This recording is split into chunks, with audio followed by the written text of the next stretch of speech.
ഫാത്തിഹ സൂറത്തിന്റെ മഹത്വങ്ങളും അതിൻ്റെ വലുപ്പവും മാഹാത്മ്യവുമാണ് നമ്മൾ വിവരിച്ചു കൊടുത്തിരുന്നത്. പറഞ്ഞാൽ തീരാത്ത ശ്രേഷ്ഠതകളും സവിശേഷതകളും സൂറത്തുൽ ഫാത്തിഹയ്ക്ക് പ്രമാണങ്ങളിൽ നിന്നും മഹാന്മാരായ ജ്ഞാനികളായ ആരിഫീകളായ ഔലിയാക്കന്മാരുടെ വചനങ്ങളിൽ നിന്നും അനുഭവ വിവരണങ്ങളിൽ നിന്നുമെല്ലാം ഉദ്ധരിക്കാൻ കഴിയും. അതുതന്നെയായാൽ ദിവസങ്ങളോളം നീണ്ടു നിൽക്കുന്ന വിഷയം അത് തന്നെയാവും. ഈ റാത്തീബിന്റെ തുടക്കത്തിൽ ബഹുമാനപ്പെട്ടവർ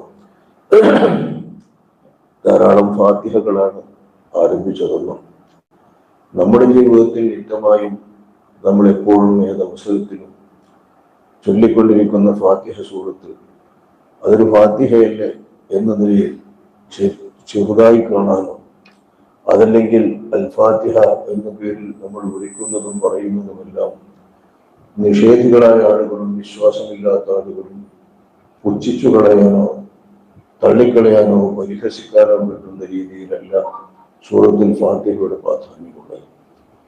നമ്മൾ നിർവഹിക്കുന്നതും എല്ലാവർക്കും ചെയ്യാൻ പറ്റുന്നതുമായതുകൊണ്ട് ആ സംഗതി നിസ്സാരമായി മാറുന്നില്ല.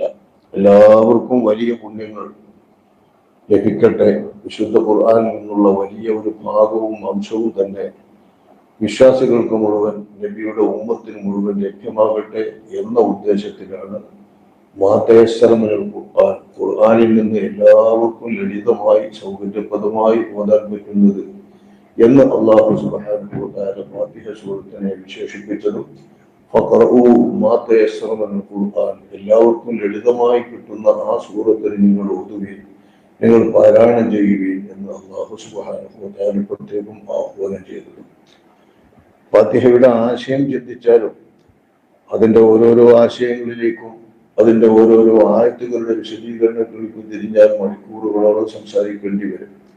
മൊത്തമായി ഖുർആനിന്റെ ആശയത്തെ നമ്മൾ ഉൾക്കൊണ്ടാൽ തന്നെ ആ വിശുദ്ധ ഖുർആനിലെ മഹത്തായ സൂറത്തിന്റെ പ്രാധാന്യവും ഖുർആനും തൗറാത്തും ഇഞ്ചീലും മുൻപിറങ്ങിയ വേദങ്ങളിലുള്ള വിവരങ്ങളുമെല്ലാം സംക്ഷിപ്തമായി ഉൾക്കൊള്ളിച്ചിരിക്കുന്ന വേദത്തിലെ ഏറ്റവും പ്രധാനപ്പെട്ട ഭാഗവും സൂറത്തുമാണെന്നുള്ള യാഥാർത്ഥ്യവും നമുക്ക് ബോധ്യപ്പെടും. നിരവധി റിപ്പോർട്ടുകളിൽ ബുഖാരി, മുസ്ലിം, അഹ്മദ്, തുർമുദി, അബൂദാവൂദ് തുടങ്ങിയ പ്രധാനപ്പെട്ട മുഹദ്ദിസുകളെല്ലാം റിപ്പോർട്ട് ചെയ്യുന്ന ഹദീസിൽ ഫാത്തിഹ സൂറത്തിനെ രണ്ടു തരമാക്കി, രണ്ടു ഭാഗമാക്കി അതിനെ പകുത്തുനക്കിയ വിഷയം വിവരിക്കുന്നുണ്ട്. അതിന്റെ പല റിപ്പോർട്ടുകളുമുണ്ട്. ആ റിപ്പോർട്ടുകളെല്ലാം വ്യത്യസ്തമാണെങ്കിലും വിശുദ്ധ ഖുർആനിലെ ഏറ്റവും സംക്ഷിപ്തമായ മഹത്തായ ഈ സൂറത്തിനെ അല്ലാഹു സുബ്ഹാനഹു വ തആല വിവരിക്കുന്നതായി നബി സല്ലല്ലാഹു അലൈഹി വസല്ലം തങ്ങൾ അറിയിക്കുന്നു. അല്ലാഹു തആല ഖസംതു സ്വലാത്ത ബൈനി വ ബൈന അബ്ദി, നമസ്കാരത്തിൽ പാരായണം ചെയ്യപ്പെടാൻ നിർബന്ധമാക്കിയത് കൊണ്ട് തന്നെ നമസ്കാരത്തിന്റെ സൂറത്ത്, നമസ്കാരം എന്ന സൂറത്ത് എന്ന് പേര് നൽകപ്പെട്ടിട്ടുണ്ട് ഫാത്തിഹക്ക്. ആ ഫാത്തിഹ സൂറത്തിനെ ഞാൻ പകുത്തിരിക്കുന്നു, വിഹിതം വച്ചിരിക്കുന്നു. ബൈനി വ ബൈന അബ്ദി, എന്റെയും ഇത് പാരായണം ചെയ്യുന്ന എന്റെ ദാസന്റെയും ഇടയിൽ നിസ്ഫയും രണ്ടു ഭാഗമായി പകുത്ത് ഞാൻ വിഹിതം വെച്ചിരിക്കുന്നു എന്ന് നബി സല്ലല്ലാഹു അലൈഹി വസല്ലം പറഞ്ഞിരിക്കുന്നു. ആകെ ഫാത്തിഹ സൂറത്ത് 7 ആയത്താണ്. ഈ ആയത്തിന്റെ പകുതി ഭാഗം ബിസ്മിന്റെ എല്ലാ സൂറത്തുകളുടെയും തുടക്കത്തിലുള്ളതാണ്. അത് ബാക്കി മാറ്റിയാൽ 6 ആയത്തുകളാണ്. ഈ 6 ആയത്തുകളിലെ പ്രധാനപ്പെട്ട ഭാഗങ്ങൾ, ആശയങ്ങൾ നോക്കിയാൽ ആശയപരമായി അത് 7 ഭാഗമാക്കി തിരിക്കാം. ഒന്ന് വിസ്മി കഴിഞ്ഞാൽ പിന്നീടുള്ള ഫാത്തിഹ സൂറത്തിന്റെ 3 ഭാഗങ്ങൾ അല്ലാഹു സുബ്ഹാനഹു വ തആലക്ക് പ്രകീർത്തിക്കുകയും അല്ലാഹുവിന് മഹത്വം കൊടുക്കുകയും ചെയ്യുന്ന ഭാഗമാണ്. ഇതിന്റെ ഒരു റിപ്പോർട്ടിലുള്ളത് 3 എനിക്കും 3 എന്റെ അടിയാനുമായി വിഹിതം വെച്ചിരിക്കുന്നു. ഒന്ന് ഞാനും എന്റെ അടിയാനും ഇടയിലുള്ള ബന്ധവും ഞങ്ങൾക്കിടയിലുള്ള കടപ്പാടും വിവരിക്കുന്ന ഭാഗമാകുന്നു എന്നും അഷ്റഫുൽ ഖൽഖ് സ്വല്ലല്ലാഹു അലൈഹി വസല്ലം തങ്ങൾ വിവരിച്ചതായി ഇതിന്റെ മറ്റൊരു റിപ്പോർട്ടിൽ കാണാം. നബി സല്ലല്ലാഹു അലൈഹി വസല്ലം തങ്ങൾ ഞാൻ ഉദ്ധരിച്ച ഈ റിപ്പോർട്ടിൽ വിവരിക്കുന്നത് ഫൈദാ ഖാലൽ അബ്ദു, ഫാത്തിഹ സൂറത്തിന്റെ ഭാഗമായി ഇസ്മി ഓതിക്കഴിഞ്ഞ മനുഷ്യൻ ഫൈദാ ഖാലൽ അബ്ദു അൽഹംദുലില്ലാഹി റബ്ബിൽ ആലമീൻ, റബ്ബുൽ ആലമീനായ അല്ലാഹുവിനാണ് സകല സ്തുതിയും എന്ന് ആശയം വരുന്ന ആ ഭാഗം എന്റെ അടിയാൻ ഓതിയാൽ, നിസ്കാരത്തിൽ ഓതിയാലും അല്ലാത്തപ്പോൾ ഓതിയാലും നമ്മൾ ഓതുന്ന സമയത്ത് നമ്മുടെ മനസ്സിന്റെ അകത്ത് വരേണ്ടതും അറിയേണ്ടതും ചിന്തിക്കേണ്ടതും ഉണരേണ്ടതുമായ കാര്യമാണ് ഈ ഉണർത്തുന്നത്. കാല അല്ലാഹു തആല പറയും, ഹമിദനി അബ്ദി, എന്റെ അടിയാൻ എന്നെ വാഴ്ത്തുകയാണ്, എന്നെ സ്തുതിക്കുകയാണ്. ഞാൻ ചെയ്ത നിഅമത്തുകളെല്ലാം സ്തുതി ഓതുകയാണ് എനിക്ക്. ഞാൻ അവന് ചെയ്ത അനുഗ്രഹങ്ങൾ ഈ ഭൂമിയിലും ആകാശത്തിലുമായി എന്തെല്ലാം അനുഗ്രഹങ്ങൾ അതിനു വേണ്ടി ഒരുക്കിയിട്ടുണ്ടോ അതിനെല്ലാം അവൻ എന്നെ വാഴ്ത്തുകയാണ്. അൽഹംദുലില്ലാഹി റബ്ബിൽ ആലമീൻ എന്ന വാചകം, അതിന്റെ അപ്പുറം ഒരു വാഴ്ത്തുവാക്യം, ഒരു സ്തുതിവാക്യം വേറെ ഇല്ലല്ലോ. എല്ലാ സ്തുതിയും അല്ലാഹു തന്നെ എന്ന് പറഞ്ഞാൽ ഞങ്ങൾക്ക് സ്തുതിക്കാൻ കഴിയില്ല. നിങ്ങൾക്ക് അല്ലാഹുവിനെ എണ്ണിക്കണക്കാക്കി ചിട്ടപ്പെടുത്തിക്കൊണ്ട് കൃത്യമായ നിയമത്തിന് അനുസാരമായി നന്ദി രേഖപ്പെടുത്താനും സ്തുതിക്കാനും കഴിയില്ല. എല്ലാ സ്തുതിയും ആരെപ്പോ എവിടെ വെച്ച് സ്തുതിച്ചാലും, ഏത് ലോകത്തെ അടിയങ്ങളും മലക്കുകളും ഏത് അല്ലാഹു തആലയുടെ ഇഷ്ടപ്പെട്ട അരിഫികളും സാധാരണക്കാരും ഒക്കെ സ്തുതിച്ചാലും ആ സ്തുതികളെല്ലാം അല്ലാഹുവിനാണ്. അല്ലാഹു തന്നെ സ്തുതിച്ചാലും അല്ലാഹുവിനാണ്. സൃഷ്ടികളെല്ലാം സ്തുതിച്ചാലും അല്ലാഹുവിനാണ്. സൃഷ്ടികൾ പരസ്പരം സ്തുതിച്ചാലും അല്ലാഹുവിനാണ്. ഏതൊരു വസ്തുവിന്റെ സ്തുതിയും വാഴ്ത്തും പറഞ്ഞാലും മധുവും പറഞ്ഞാലും അതൊക്കെ അള്ളയാണ് അതിന്റെ പിന്നിൽ. അള്ളയാണല്ലോ അതിനെ സൃഷ്ടിച്ചത്. ആ നിലക്ക് അള്ളാഹുവിന് അവകാശപ്പെട്ടതാണ് എന്നതിലുപരിയായ ഒരു സ്തുതിവാക്യം വേറെ ഇല്ല. ഇത് പറയുമ്പോൾ അബ്ദ് എന്നെ സ്തുതിച്ചു എന്ന് അല്ലാഹു തആല പറയുന്നത് കൊണ്ടാണ്.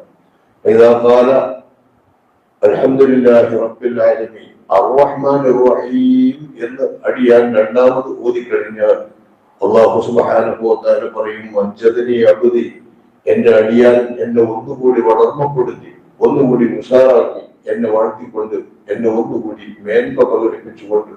റഹ്മാനാണ് ഞാൻ, റഹീമാണ് ഞാൻ. എല്ലാ റഹ്മത്തുകളും കാരുണ്യങ്ങളും വാത്സല്യങ്ങളും എല്ലാം അല്ലാഹുവിന് അവകാശപ്പെട്ടതാണ്. അല്ലാഹുവാണ് അതിന്റെ എല്ലാം യജമാനൻ എന്ന അർത്ഥത്തിൽ എന്നെ അവൻ റഹ്മാൻ റഹീം എന്ന് പ്രത്യേക മേന്മയോടുകൂടെ വാഴ്ത്തിയിരിക്കുന്നു.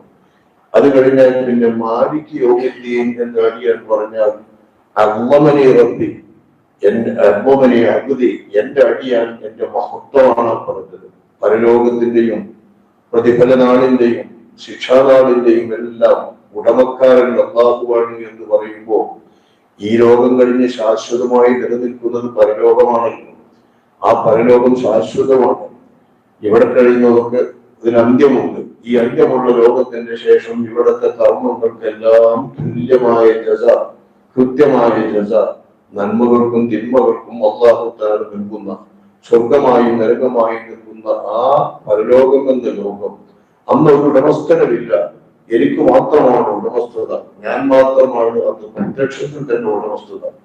ഇന്നും ഇഹലോകത്തും ഉടമസ്ഥത എല്ലാ അർത്ഥത്തിലും അല്ലാഹുവിനാണെങ്കിലും നമ്മളൊക്കെ നമ്മുടെ മനതിന്റെയും ഉടമക്കാരാണ്. വാച്ചിന്റെ, മൊബൈലിന്റെ, നമ്മുടെ ഭൂമിയുടെ, വീടിന്റെ, നമ്മുടെ എല്ലാ കർമ്മങ്ങളുടെയും നമ്മുടെ കാര്യങ്ങളുടെയും ഒക്കെ ഉടമക്കാരായി നമ്മുടെ ഇവിടെ വാഴ്ത്തപ്പെടുന്നുണ്ട്, പറയപ്പെടുന്നുണ്ട്, വിശേഷിപ്പിക്കപ്പെടുന്നുണ്ട്.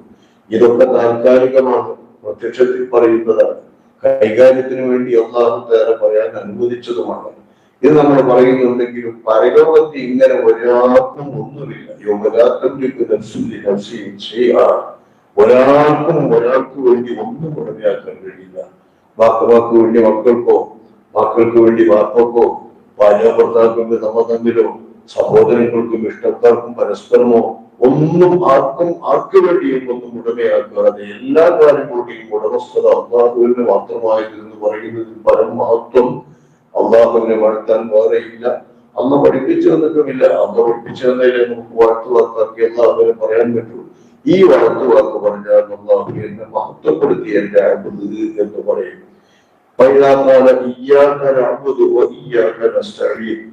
നിനക്ക് മാത്രമാണ് ഞാൻ ഇബാദത്ത് ചെയ്യുന്നത്, നിന്റെ സഹായം മാത്രമാണ് ഞാൻ പ്രതീക്ഷിക്കുകയും വർദ്ധിക്കുകയും കൈപ്പറ്റുകയും ചെയ്യുന്നതും എന്ന് അടിയാൻ പറഞ്ഞാൽ അല്ലാഹു പറയും, ഇത് ഞാനും എന്റെ അടിയാനും തമ്മിലുള്ള ബന്ധമാണ്. എനിക്ക് ഇബാദത്തിൽ അവൻ ചെയ്യുന്നു, ഞാൻ അതിന് അർഹപ്പെട്ടവനാണ്. ഞാൻ എന്റെ മറുവനത്തുകൾ ഞാൻ അവൻ കൈമാറുന്നു. അത് അവൻ ചോദിക്കുമ്പോഴും അവൻ അർത്ഥിക്കുമ്പോഴും മനസ്സിൽ പ്രാർത്ഥിക്കുമ്പോഴും ഞാൻ അവന് വേണ്ടി കൈകാര്യം ചെയ്ത് ഗോശാലമായി നൽകുന്നു. എനിക്കവൻ ഇബാദത്ത് ചെയ്തുകൊണ്ടിരിക്കുന്നു, അതെനിക്ക് അർഹതപ്പെട്ടതാണ്, അതവൻ ചെയ്യുന്നു, നിറവേറ്റുന്നു. ഇതിന് പകരമായും അല്ലാതെയും അള്ളാഹുവിന്റെ മഅൂനത്തുകൾ അവൻ പ്രാർത്ഥിച്ചാലും നിസ്കരിച്ചാലും ഇല്ലെങ്കിലൊക്കെ അള്ളാഹു നൽകുന്നു. പറയുന്ന ആള് പറഞ്ഞാൽ ഉറപ്പിച്ചും അള്ളാഹുവിന്റെ മഅൂനത്തുകളെല്ലാം അള്ളാഹുവിൽ നിന്നാണെന്ന് അവർ വാഴ്ത്തുമ്പോ ഞാനും എന്റെ അടിമയും തമ്മിലുള്ള ബന്ധമാണ് ഞാൻ പറഞ്ഞത്. ഒരു അവധി മാസമാണ്. ഈ ബന്ധത്തിന്റെ അടിസ്ഥാനത്തിൽ ഇനി എന്തെല്ലാം ചോദിച്ചാലും ആ ചോദിക്കുന്നതെല്ലാം അവൻ അവകാശപ്പെട്ടതായി ഞാൻ നൽകും, സമ്മാനിക്കുമെന്ന് അള്ളാഹു തആല പറയുമെന്ന് അഷ്റഫുൽ ഖൽഖ് സ്വല്ലല്ലാഹു അലൈഹി വസല്ലം തങ്ങൾ പറയുന്നു. ഇനി വെള്ളം വെള്ളി നമ്മൾ ചോദിക്കാനാണ് ഒറ്റ ചോദ്യം. ഇഹ്ദിന സിറാത്തൽ മുസ്തഖീം സിറാത്തൽ ലദീന അൻഅംത അലൈഹിം ഗൈറിൽ മഗ്ദൂബി അലൈഹിം വലദ്ദാല്ലീൻ. ആമീൻ. മൂന്ന് കാര്യങ്ങളാണ് ഇതിൽ ചോദിക്കുന്നത്. നമ്മൾ ജീവിക്കുന്ന മാർഗങ്ങളും ജീവിതത്തിന്റെ ചൊല്ലുകളും ജീവിതത്തിന്റെ പ്രവൃത്തികളും ജീവിതത്തിൽ നമ്മൾ അനുവർത്തിക്കുന്നത് മുഴുവൻ സിറാത്ത് മുസ്തഖീമിലാവണം. ശരിയായ വഴിയിലും ശരിയായ നേരിലുമാവണം.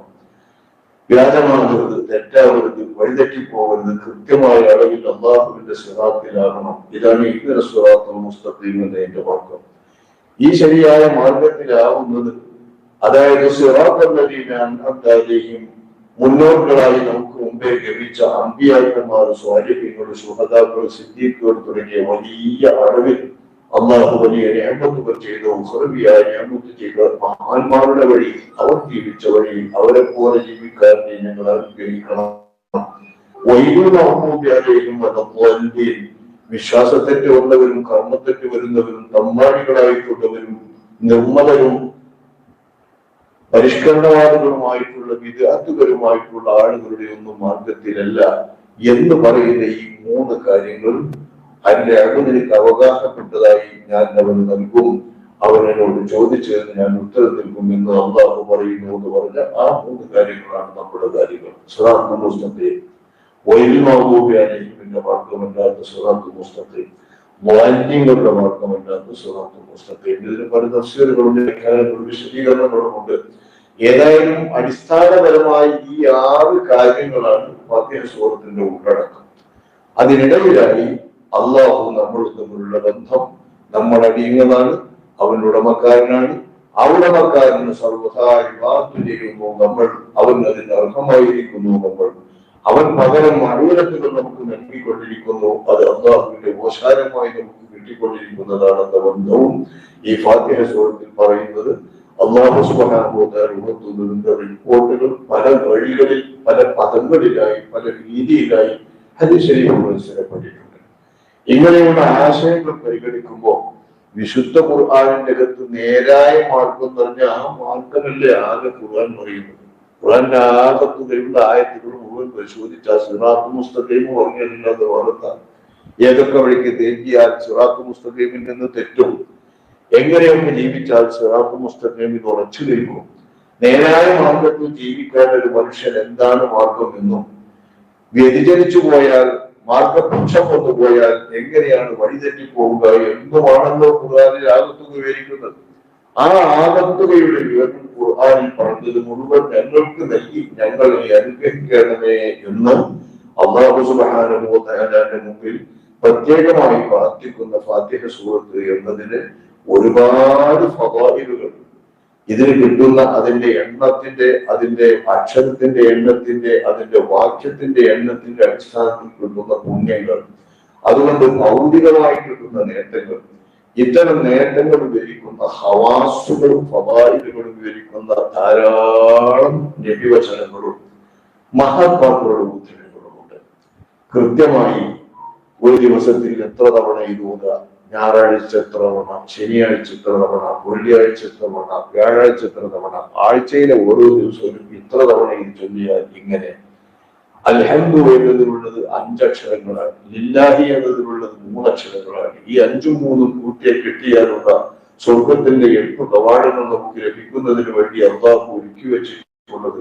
ശേഷം വരുന്ന ആയത്തുകളുടെ എണ്ണത്തിനനുസരിച്ചുകൊണ്ട് ആ എണ്ണക്രമത്തിനനുസരിച്ച് എല്ലാം ഉണ്ടാവുന്ന നേട്ടങ്ങൾ, അതിന്റെ ഒക്കെ രഹസ്യങ്ങൾ, ഇതൊക്കെ വിവരിക്കുന്ന ധാരാളം വചനങ്ങളും ധാരാളം സംഗതികളുമുണ്ട്. ഇതിനെപ്പറ്റി വിവരിക്കുന്ന ഹവാസുൽ ഫാത്തിഹ എന്ന പേരിൽ വിവരിക്കുന്ന അനവധി ഗ്രന്ഥങ്ങൾ പല മഹാന്മാരും ഉദ്ധരിച്ചിട്ടുമുണ്ട്, പല മഹാന്മാരും രചിച്ചിട്ടുമുണ്ട്. ഇതൊക്കെ നമ്മൾ മനസ്സിലാക്കിയാൽ ഈ ഫാത്തിഹ സൂറത്ത് എന്ന വളരെ ചെറുതായി നമ്മൾ ഓതിക്കൊണ്ടിരിക്കുന്ന എല്ലാവർക്കും ലഭ്യമാകുന്ന വിശ്വാസികൾ ഒരാൾക്കും കിട്ടാതെ പോകാത്ത എല്ലാവർക്കും കിട്ടുന്ന ആ മഹത്തായ സൂറത്തിന്റെ പ്രാധാന്യം ബോധ്യപ്പെടും. ഇതുകൊണ്ട് തന്നെയാണ് നമ്മളിൽ നിന്ന് മരണപ്പെട്ടവർക്ക് വേണ്ടിയായാലും ഇനി ഏതെങ്കിലും ഭൗതിക കാര്യത്തിന് വേണ്ടി എന്തെങ്കിലും പ്രാർത്ഥനകളോ എന്തെങ്കിലും ദിക്റുകളോ വിരുദുകളോ ഒക്കെ നടത്തുകയാണെങ്കിലും ഫാത്തിഹ സൂറത്തിൽ അധിഷ്ഠിതമായി ഇതൊക്കെ വരുന്നത്. അസുഖങ്ങൾ ഭേദപ്പെടുത്താൻ വേണ്ടി മന്ത്രിക്കുമ്പോൾ ഫാത്തിഹ സൂറത്തിന്റെ പ്രത്യേകമായ എണ്ണപ്രകാരം അത് ചൊല്ലിക്കൊണ്ട് മന്ത്രിക്കുക. ഇനി ഒരൊറ്റ ഫാത്തിഹ സൂറത്ത് ഓതി മന്ത്രിക്കുക.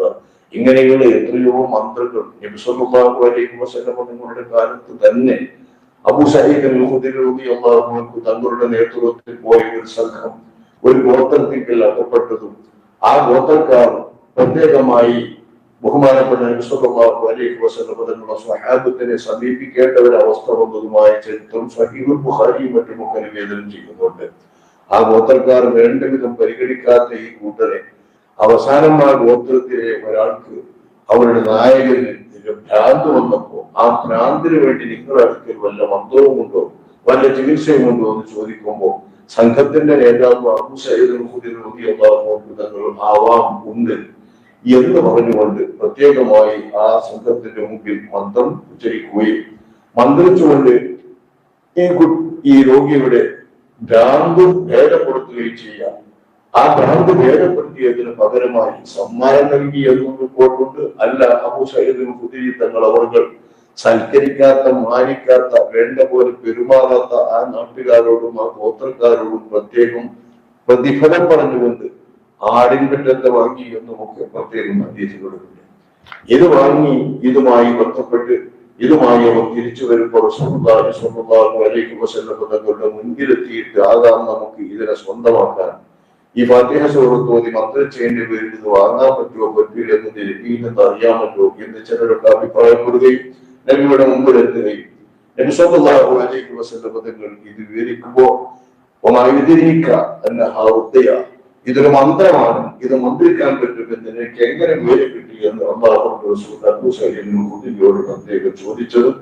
ആ മന്ത്രിച്ചതിന്റെ അടിസ്ഥാനത്തിൽ നിങ്ങൾക്ക് കിട്ടിയ ആരെയും പറ്റെന്ന് എനിക്കും തരണം ഒരു വിഹിതം എന്ന് അള്ളാഹുവിന്റെ റസൂൽ പ്രത്യേകം പറഞ്ഞ് സ്വഹാബിയോടന്മാർ നബിക്കും അതിൽ നിന്നൊരു വിഹിതം കിട്ടും കൊടുത്തു എന്നും സ്വഹീഹ് ബുഖാരിയും സ്വഹീഹ് മുസ്ലിമും ഒക്കെ വേദന ചെയ്ത കാണാം. ഒറ്റ വാർത്ത ഒത്തിട്ട് പ്രാർത്ഥന മാറ്റിയായിരിക്കും നമ്മളൊക്കെ ചെയ്യാൻ സാധ്യവുമില്ല. അതിന് പറ്റുന്ന ആൾക്കാരങ്ങ് നോക്കിയാൽ ഫാത്തിഹ സൂറത്തേനും മതിയായതാണെന്ന് അതിന്റെ അർത്ഥം. എന്നാൽ പ്രത്യേക എണ്ണങ്ങൾ പറഞ്ഞുകൊണ്ടും പ്രത്യേകം അതിന്റെ സംഖ്യകൾ നോക്കിക്കൊണ്ടും അതിന് ഇത്ര വട്ടം ഓതുക, ദിവസേന ഓതുക, എന്നാൽ കിട്ടുന്ന നേട്ടങ്ങൾ ഇത്ര, കൊല്ലത്തിൽ ഇത്ര കിട്ടുന്നു, എല്ലാ പ്രാവശ്യം ഓതുക, അതുകൊണ്ട് കിട്ടുന്ന നേട്ടം എത്ര, രാപ്പകലുകൾ ഇത്ര വട്ടം ഓതുക, അതുകൊണ്ട് കിട്ടുന്ന നേട്ടം എത്ര.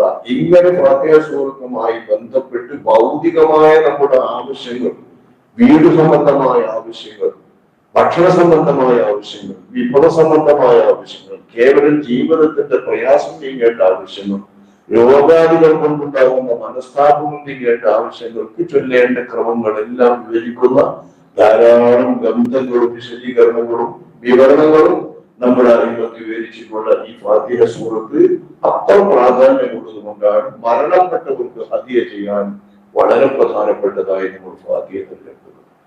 ഏതെങ്കിലും ഒരു ഖബറിന്റെ അരികിലൂടെ നടക്കുക, ഒരു ഫാത്തിഹ അവർക്ക് വേണ്ടി ഊതിയാൽ ഖബറാളിൽ മുഴുവൻ ശിക്ഷയിൽ നിന്ന് രക്ഷപ്പെടുകയും അപ്പോൾ ഖബറിന്റെ അകത്തൊരു വെളിച്ചം കിട്ടുകയും അതിൻ്റെതായ ഒരു മാർഗത്തെ അവർക്ക് ലഭിക്കുകയും ചെയ്യുന്ന റിപ്പോർട്ടുകൾ ധാരാളമുണ്ട്. നിത്യേന ഓതിക്കൊണ്ടിരുന്ന ആൾ അല്ലെങ്കിൽ ചെന്നുകൊണ്ടിരുന്ന ആൾ ഒരു ദിവസം ഖബറിങ്കിൽ ചെല്ലാതിരിക്കുകയും ഓതാതിരിക്കുകയും ചെയ്യുമ്പോൾ സ്വപ്നത്തിൽ ഖബറാളികൾ പ്രത്യക്ഷപ്പെടുകയും ഞങ്ങൾക്ക് കിട്ടിക്കൊണ്ടിരുന്ന ആ വെളിച്ചം നഷ്ടപ്പെടുത്തിയത് എന്തിനെന്ന് പ്രത്യേകം ഉറക്കത്തിൽ കിനാവിൽ ചോദിക്കുകയും അത് തിരിച്ചു വരുമ്പോൾ പകരം അതനുസരിച്ച് കിനാവ് കാണുകയും ഒക്കെ ചെയ്ത സംഭവങ്ങൾ എത്രയോ ഉദ്ധരിക്കപ്പെടുന്നുണ്ട്. അപ്പൊ നമ്മൾ പ്രത്യേകമൊന്നും ചെയ്യേണ്ടതില്ല.